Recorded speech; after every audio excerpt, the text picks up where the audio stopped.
吴微微平静地看着眼前高大的男人，睫毛遮挡住他的眼神，他始终带着淡淡的笑意。男人低沉暗哑的声音开口：“你这么闯进我的办公室，说有很重要的事找我，我们认识吗？”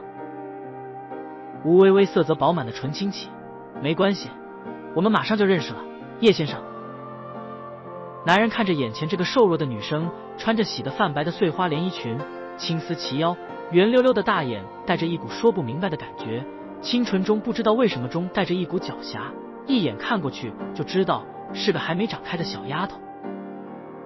叶继良轻蔑地笑了，轻启薄唇：“我对自动送上门来的没什么兴趣。”他话说了一半，吴微微就打断了他，捂着嘴轻笑出声：“叶先生，我想你误会了，我不是来跟你谈男女那点事，有些东西我想给你看看，你看完之后我们再说。”叶继良看着他手里有些泛黄发旧的材料，他白玉般的手指翻开资料推到他面前，然后甜甜的笑着示意他打开阅读。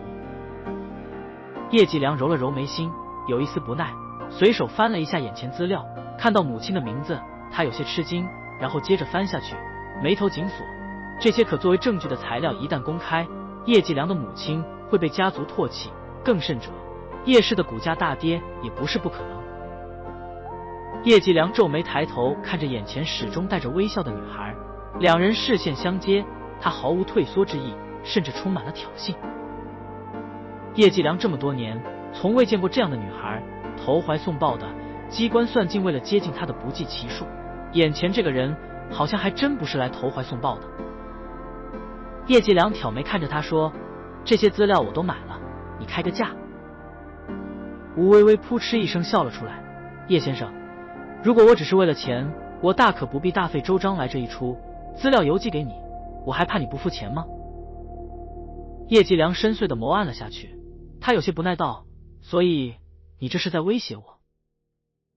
吴微微抬眼看着他，十分认真的说：“叶先生，我需要你跟我订婚，而且必须要一个盛大的订婚宴，必要的时候我想借助你的姓氏，你不必管我要做什么，我只保证不会犯法，然后等我的事情了解了，你可以直接取消婚约，然后我也会消失在你面前。”吴微微顿了顿，俏皮的手指支撑着自己的下巴，看着叶继良毫不客气地说：“当然，我不会让你白帮我，你每帮我一次，我就还你一份证据，你应该比我清楚这些证据意味着什么。”叶继良看着他许久，修长的手指敲击着豪华的办公桌，发出咚咚的声音。吴微微又补充了一句：“我时间紧迫，没时间且没耐心等待，我希望你当下能够决定。”叶继良勾唇一笑：“你想要叶氏未婚妻的身份，你知道这个身份意味着什么吗？”吴微微淡然笑了：“我就是知道这个身份意味着什么，才来跟你商量。我需要这个身份给我做背书，我们也约定好，等事情结束了，你还是你，我还是我，如何？”叶继良看着他转身出去，他突然停顿下，微微一笑：“叶先生，我希望你说到做到。俗话说得好，光脚的不怕穿鞋的，我相信你不会犯一些愚蠢的错误，而我呢，也不会因为这个身份给你添麻烦，我们合作愉快。”叶继良看着缓缓关上的门，仰身靠在老板椅上，喃喃自语道：“有点意思。”吴微微乘坐电梯下楼，对旁边人的窃窃私语，还有一些细小但能听见的嘲笑声视而不见。他下了电梯，直接走向了公交车站。早就查清了路线，上了公交车，前往一个别墅区。吴微微看着眼前豪华的别墅，嘴角划过一丝冷笑。阔别多年的父亲就住在这个豪华屋子里，他享受着荣华富贵的时候，母亲病死卧榻，曾经发生的一幕幕从他脑海闪过。吴微微看着钱家母亲眉头紧锁的照片，轻轻抚摸过照片，小心翼翼地收了起来，抬脚走了进去。门铃声响起的时候，保姆开的门，看着门口站着的年轻小姐，有些不解。吴微微礼貌微笑道：“你好，我想找吴启明。”保姆看着穿得朴素的他，看着他这么年轻，上门直接找先生，保姆更加不解了。吴微微跟着母亲过了那么多年的苦日子，一眼就看出保姆眼里的轻蔑。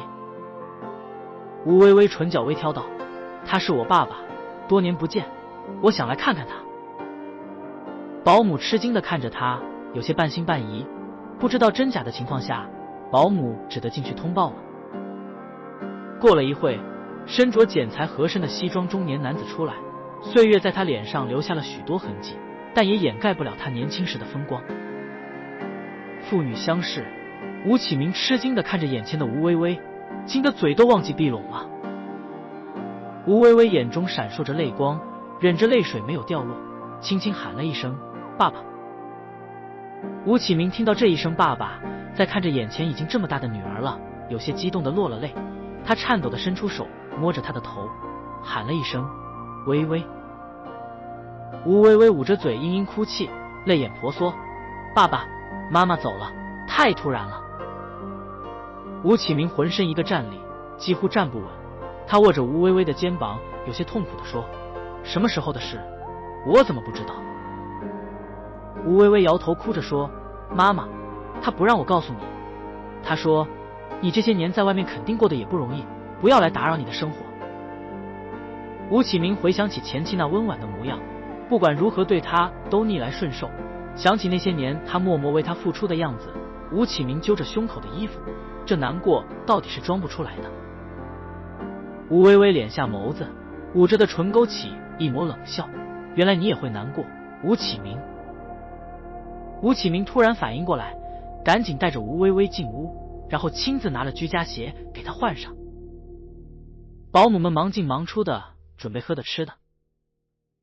吴启明带着吴微微坐在客厅的真皮沙发上，有些难过的看着她说：“微微，你怎么找到这里来的？”吴微微收住哽咽，有些害羞的低下头说：“我考上这边的大学，妈妈走了，我身无分文，我不是要来打扰爸爸的，我想借点学费，我会打工挣钱还给爸爸的。”吴启明怒目圆睁，有些恼道：“胡说，找自己爸爸拿钱读书，那是借吗？爸爸就应该给你。”吴微微低下头不说话，一副乖巧懂事的模样。吴启明看着眼前的大女儿，心里叹了口气，这孩子到底是随了他妈，柔弱得很。吴启明想起自己还是个父亲，这多年也确实亏欠于他，现在前妻又过世了，想他现在日子肯定不好过，不然他也不会这么远过来找他求助。吴微微含了一丝苦笑，有些手足无措的样子，低着头说：“我知道，爸爸心里还是有我们的，只是你也有你的苦衷，我都知道，我不想为难爸爸的。”吴启明挺起胸膛说：“为难什么？我是你爸，你的事本来就应该我来负责，你不用管了，就等着开学，其他事爸爸来处理。”吴微微终于露出了微笑，挂在脸上的泪水还未干，她甜甜的笑着：“真的吗？爸爸。”吴启明被这一声声的爸爸喊的，整个人都有些陷入过去的回忆。从前他还在襁褓中的时候，自己抱着他的模样，他是那样软糯可爱。吴启明心里做了个决定，让他留下来住着，安心上学。吴启明便说：“你安心在这住着，什么都不要想，只等着开学就可以了。”突然砰的一声，门被用力推开，吴启明看着周玉玲气势嚣张的走过来，吓得脸色发白。吴微微慌乱的起身，然后站在边上，手都不知道往哪放。“我是绝对不允许那个贱人的女儿来这里住的，吴启明，你当年娶我的时候是怎么跟我爸妈保证的？”女人吼叫的声音响起。“过去的旧账就别再翻了，这些年我在你们家当牛做马，也没有对不起你的地方，你不要再对我指手画脚，我自己的女儿，我接到我自己家怎么了？”男人浑厚的声音响起。“好你个吴启明，我爸妈过世你就翻脸，当年靠着我爸妈飞黄腾达了，如今他们尸骨未寒，你就欺负我。”女人高昂的声音穿过这栋独立的别墅。吴微微在客厅里听到他们的争执声，那一声声贱人的女儿传到她耳朵里，她不经意嘴角露出冷笑。这些年母亲受的委屈，病死卧榻的痛苦，应该是要讨回来了，她心道。靓丽的身影走了过来，她怒气冲冲地摘下眼镜，看着在边上的吴微微，气得冲上去就给了她一巴掌。吴微微被打得眼冒金星，她收敛了眼中的寒意，逼出眼泪，迷茫地看着打自己的人。吴微微委屈地哭泣道：“你为什么要打我？”吴萌萌叉着腰泼妇一般指着他骂：“你就这么不要脸吗？你跟你妈一样不要脸，你妈勾引我爸，你还想住到我家来，你们都是一群不要脸的下贱货。”吴微微隐隐哭泣，她擦着眼角的泪解释道：“不是这样的，我没有要回来，是爸爸。”吴萌萌气得尖叫：“你闭嘴！你不准叫爸爸，他是我的爸爸，不是你这个贱人的爸爸！”尖叫声引起吴启明回头，他看着被打肿脸的吴微微，又看了看趾高气扬的吴萌萌，他握紧了手里的拳头。吴启明吼了一声：“你给我闭嘴！谁教你的这些肮脏话？”吴萌萌嘴巴一瘪就哭了出来：“爸爸，你怎么可以凶我？你从来都不凶我的，你那么疼我，你变了，爸爸，你怎么可以这样？”周玉林的咆哮声接着响起：“吴启明，你别太过分了，你居然敢吼萌萌，她才是你的女儿，你是不是年纪大了，不清醒了？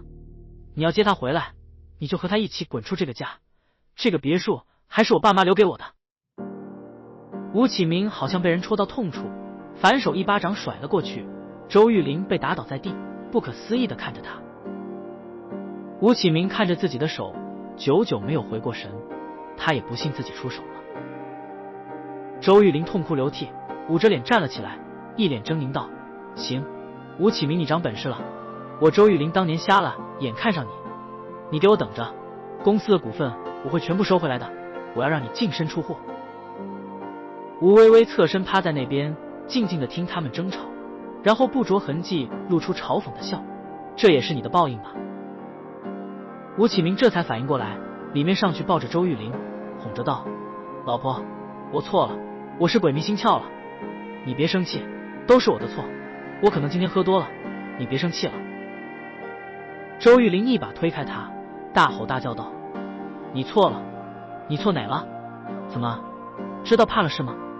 吴启明，我现在才看清你，你当年就是图我家的钱你才娶我的。”吴萌萌跑过去抱着周玉林放声哭泣，母女两个一起指责吴启明的无情。吴启明想到周玉林这个人，知道他是从小娇生惯养，任何事都得顺着他，如果不顺着，可能那些股份真的要被他收回去了。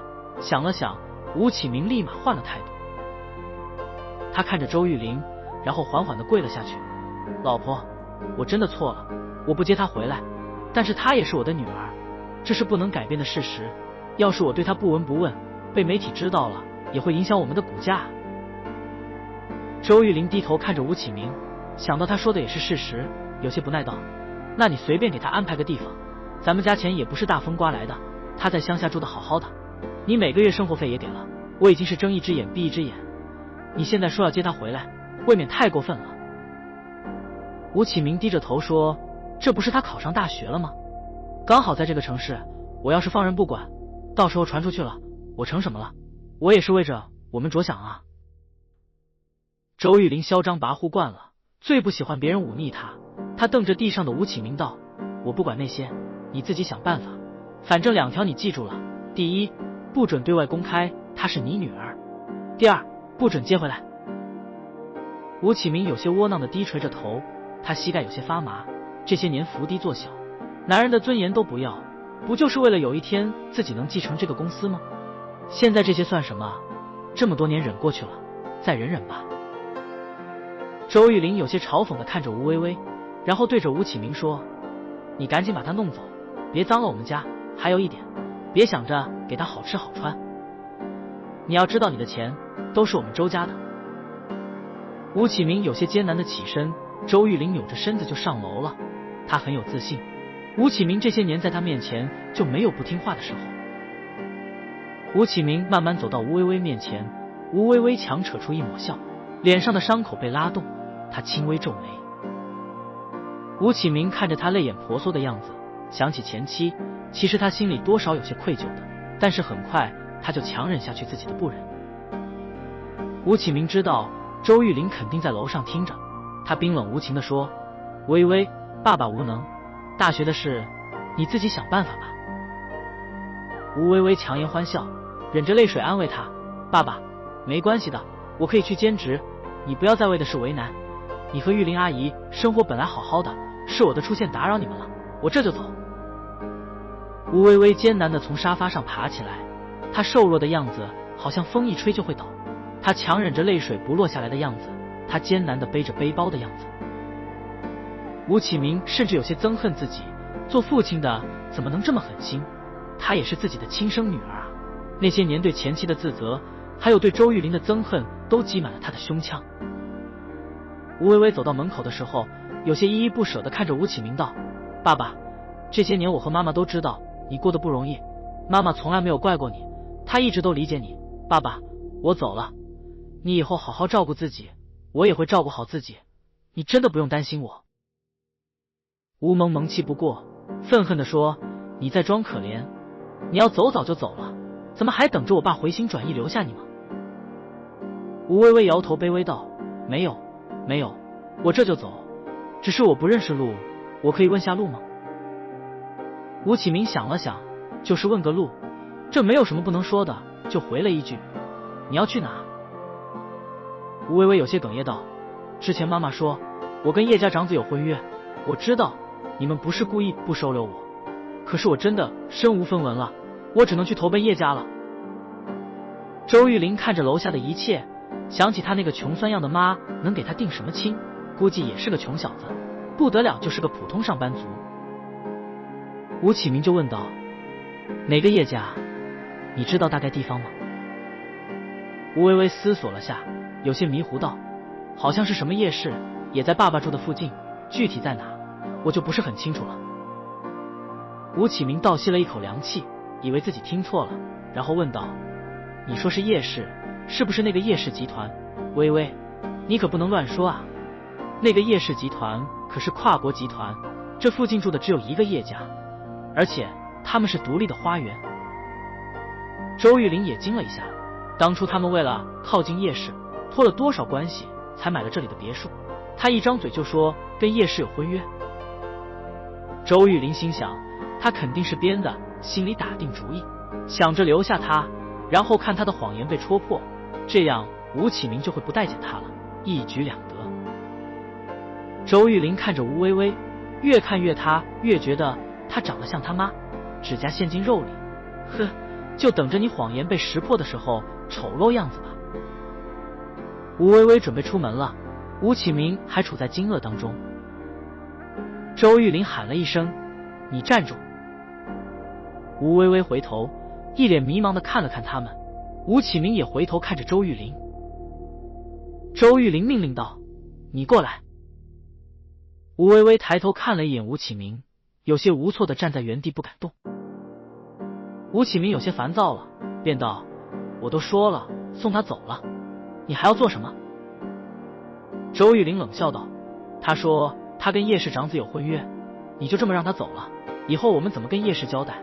我看不如这样吧，过2天叶氏有个宴会，也就是他未婚夫叶氏公子上任仪式，到时候我亲自送你过去。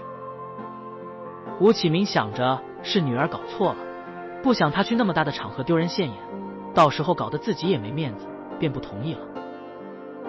周玉玲瞪着吴启明道：她可是你的亲生女儿，如果她真的跟叶氏有婚约，那对你不也是有好处的吗？如果是真的，我们就这样莫名其妙得罪叶氏了。吴启明张了张嘴，不知道说什么，只得回头看着大女儿道：微微，你是不是搞错了？你看看你妈给你留的地址，不是这里吧？吴微微赶紧从行李箱里翻出一张纸条，然后认真看了一眼，递给吴启明道：爸爸，你看上面写的就是叶氏，地址是这里没错。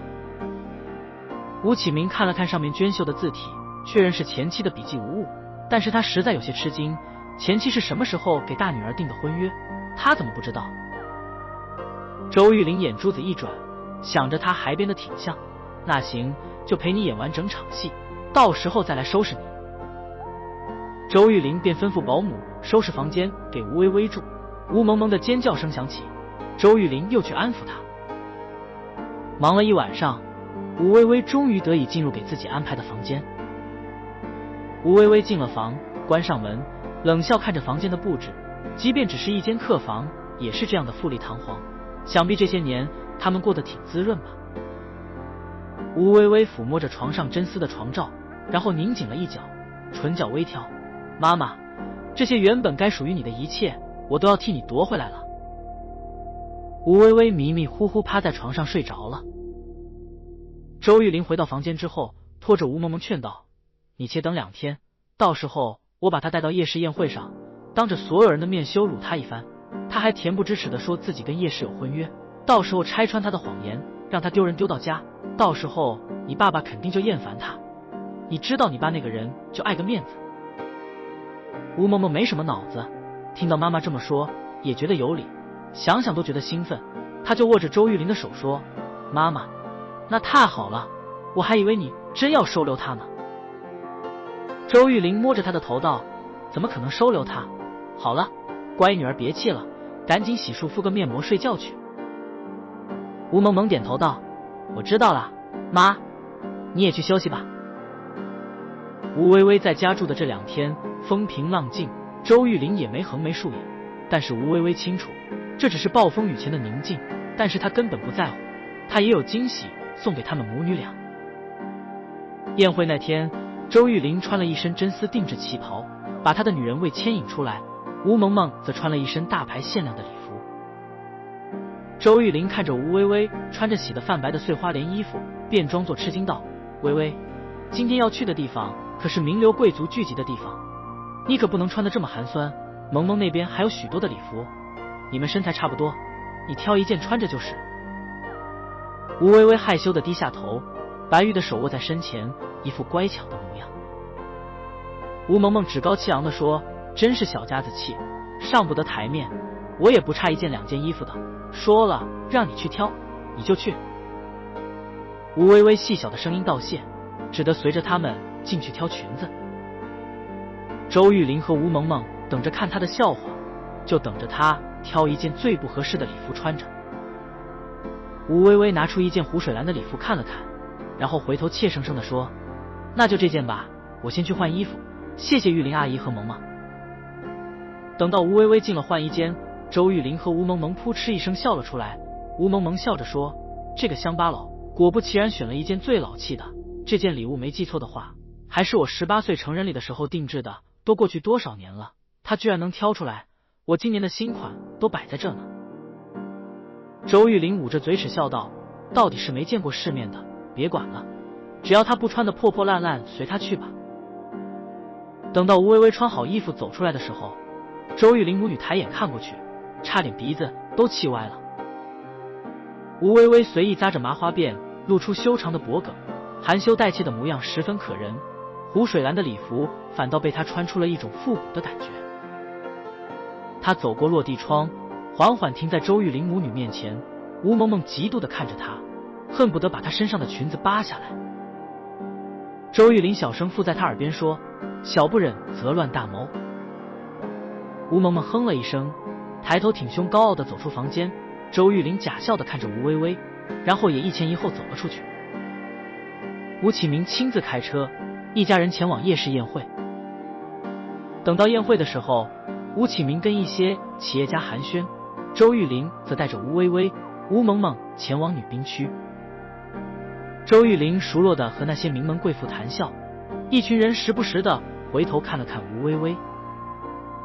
周玉玲风情优雅地抬手轻喊了一声：“薇薇，你过来。”吴薇薇含着一抹笑走了过去，那些名门贵妇十分鄙夷地看着吴薇薇。其中一个贵妇冷眼看了看吴薇薇，便讥讽道：“这是谁家的女儿啊？是不是走错地方了？我说周太太啊，你来参加夜市的宴会，还把自家乡下亲戚带着的吗？”周玉玲佯装委屈道：“哎呀，李太太别这么说，虽然是远方亲戚，她头次进城，我带她来见见世面嘛。”那贵妇捂着嘴笑了起来，说起来，这夜市的宴会也不是谁都能来的，她沾你的光进了会场，也该好好待着，别随意走动，到时候给你丢脸了。周玉玲假装维护吴薇薇道：“李太太别这么说，我可是沾了我家微微的光，你可能不知道吧？微微跟我们说，她与叶氏长子是有婚约的，所以我今天特意带她过来，让他们也见个面。那群人笑弯了腰，更甚者直接含着的酒水都笑喷了出来，那些水渍溅到吴微微脸上。一个稍微年轻的女人，穿的也有些体面，她走过来对吴微微说：“我看你就是失心疯了，你跟叶家长子有婚约，这不是要笑死人吗？我看你需要冷静下。”说完，他就把酒杯里的酒朝着吴微微的头全部淋下去了。围观的人越来越多了，嘲笑声彼此起伏。他们窃窃私语，这个女孩看着挺正常的，想不到脑子有问题，居然说自己跟叶家长子有婚约。叶家长子怎么会跟一个都不知道哪里来的野丫头有婚约？这也太好笑了吧！周玉玲假惺惺的过去给吴微微擦拭，然后委屈巴巴的说：“微微，我也是为你好的，可你偏不听，非得来这里。你看现在好了，这多丢脸啊！”吴启明在人群中也听到这边的动静，然后走过来，觉得丢脸至极。他有些烦躁，这个女儿真是太给他丢脸了。本来看他可怜，还想着收留他的，如今看来，这个女儿也是个麻烦精。有个企业家不怀好意的看着吴启明说：“你家的穷亲戚吗？”他怎么说出这种话来？吴启明觉得太丢脸了，示意周玉玲带吴微微出去。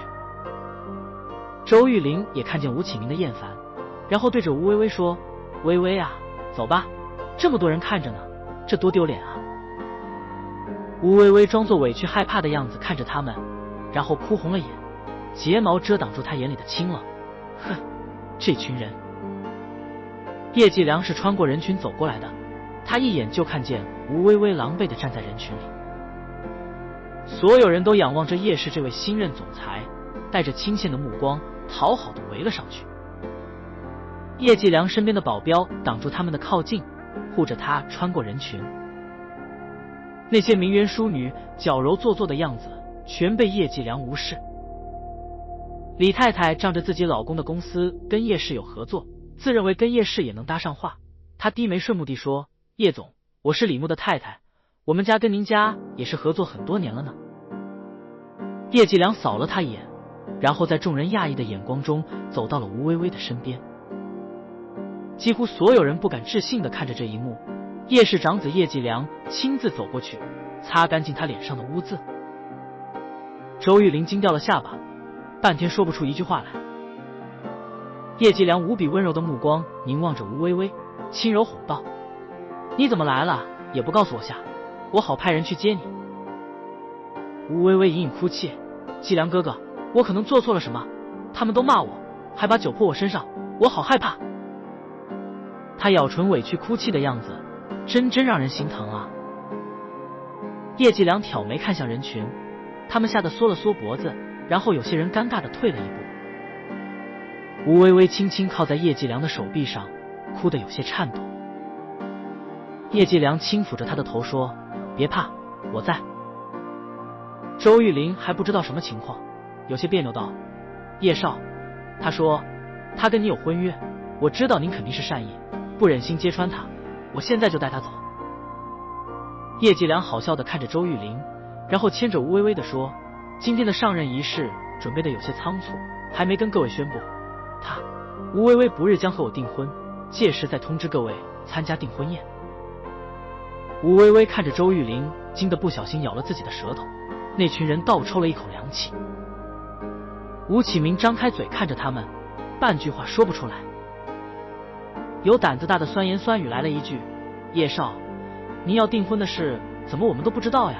再说了，您要订婚也应该是跟大家族的千金才对啊，怎么会这都不知道哪里来的野丫头？您是不是认错人了？”叶继良眼里的温度退了下去，他扫了那人一眼，淡漠道：“什么时候我叶家的事需要别人知道了？你是哪位？你等会去叶氏财务那边结算清楚，以后可以不用出现在我面前了，懂了？”那些人还处在震惊中，还没回过神，叶继良就牵着吴微微准备离去。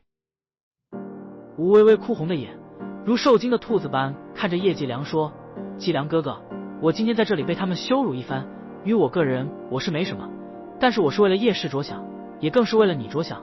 我都跟他们说了，我跟你有婚约，他们还如此对我，分明就是不把叶氏放在眼里。叶继良也有些吃惊，换了其他女孩，这个时候不是应该注意自己的形象，赶紧跟着他走吗？叶继良温柔地看着他，只是那笑未及眼角说：“那你说应该怎么处理他们呢？”吴微微挂在脸上的泪还未干，她懵懂无知地看着叶继良说：“他刚刚把酒淋在我的头上，当着所有人的面，这么多人看见了，到时候传出去，在你的上任仪式上，你的未婚妻被人淋酒，我们就这样走了，那岂不是置叶氏的面子不顾吗？”叶继良心里笑了起来，这个女人还真是有点意思啊。叶继良难得觉得好玩，便接了他的话：“那让他鞠躬道歉吧。”吴微微摇摇头，一本正经地说：“只是鞠躬道歉，也不能挽回这个面子了，让他当着所有的人面下跪认错吧。还有那几个长舌妇也一起，让他们知道叶氏的威严不容挑衅。”叶继良不可思议地看着眼前这个柔弱的女孩，她是怎么会一本正经地说出这种话？换了其他女的，装都要装出一副温良贤淑的样子。吴微微依偎在叶继良手臂上，很小的啜泣声传来，好似受了天大的委屈。叶继良挑眉看了他一眼，配合着他的演出，冷道：“你说的在理，是我糊涂了。”吴微微纤纤玉指指着那个倒酒的女人说：“那你下跪表示下你的诚意吧。”刚才嚣张不可一世的女人颤颤巍巍看着叶继良，他家里的人也过来了，纷纷指责他的不应该，然后让他下跪道歉。他当然知道，在家族利益面前有什么不可舍弃的，何况是叶氏，一句话就能让你的企业一夜倒闭的人。女人屈辱地跪了下去，忍着泪水道歉：“刚才是我冒犯了，我诚心认错，希望您能原谅我。”吴微微柔柔弱弱地说：“你不用跟我道歉的，你要道歉的是叶氏。”吴微微低头的时候，嘴角掠过一丝笑意。人们总是这样，在金钱权力面前就会低下头，只要你站在最高处，不管你做错了什么，别人都要阿谀奉承你。他想接下来他不需要再做什么事，自会有人跳出来为他说话。你看，装无辜他拿捏到恰到好处。叶继良带着吴微微离开后，众人的对着跪在地上的人指指点点，责骂声、羞辱声、嘲笑声彼此起伏。吴微微收了眼泪，心情大好，挽着叶继良的手，接受众人的倾羡离开会场，甩下那些杂乱的声音。等到了休息室，叶继良随意的斜靠在沙发上，挑眉看着站在那边补妆的吴微微说：“你很得意。”吴微微停下手中动作，含着笑看着叶继良说：“不管怎么说，今天你的表现恰到好处，随后我会把证据其中之一送到你手上。”叶继良有些疲惫地揉着眉，然后抬眸看着他：“你顶着我未婚妻的身份，到底要做什么？”吴微微靠在化妆台边上，双手抱起来，勾唇一笑：“我想我之前跟你说的很明白，我要做什么你无需管，等事情结束，我们就没有任何瓜葛了。”吴微微俏皮地眨了眨眼说：“叶总，你不要企图去打听我的事，我这个人做事向来不按规矩来，到时候闹得大家都不愉快，你也得不偿失，你说是吧？”叶继良皱眉看着他，有些动怒了。他什么时候被一个小女子威胁过，还是这样明目张胆？吴微微走后，叶继良有些乏味地靠在沙发上想，这个女人到底是谁？从何而来？是怎么会有这样的胆识和聪慧？吴微微缓缓走到了吴启明眼前，乖巧站在边上，什么话都没说。周玉林被一群女的围着，走到了吴微微跟前问好。周玉林僵硬的微笑挂在脸上，有些不情不愿地说了一句：“微微，这几位太太是我的朋友，他们想认识你。”吴微微害羞腼腆地回了一句：“各位阿姨好。”那些变脸比翻书还快的女人开始掐媚道：“吴小姐，之前冒犯之处，还希望你不要见谅，也怪我们没见识，你不要往心里去。”吴微微乖巧点头道：“不会的，之前都是误会。”吴启明看着眼前的女儿，柔柔弱弱的样子，还是没想明白，他真的跟那个叶氏长子的婚约是什么时候定下的？在众人的追捧下，吴启明带着一家人离去，吴微微乖巧地跟随在后面。周玉玲脸都要气歪了，她凭什么？跟叶家订婚的应该是他女儿才对，凭什么是她？回家的路上，气氛有些诡异。吴萌萌也是冷嘲热讽道：“就你这身份，就是让你嫁给了叶家，也还是个乡巴佬。”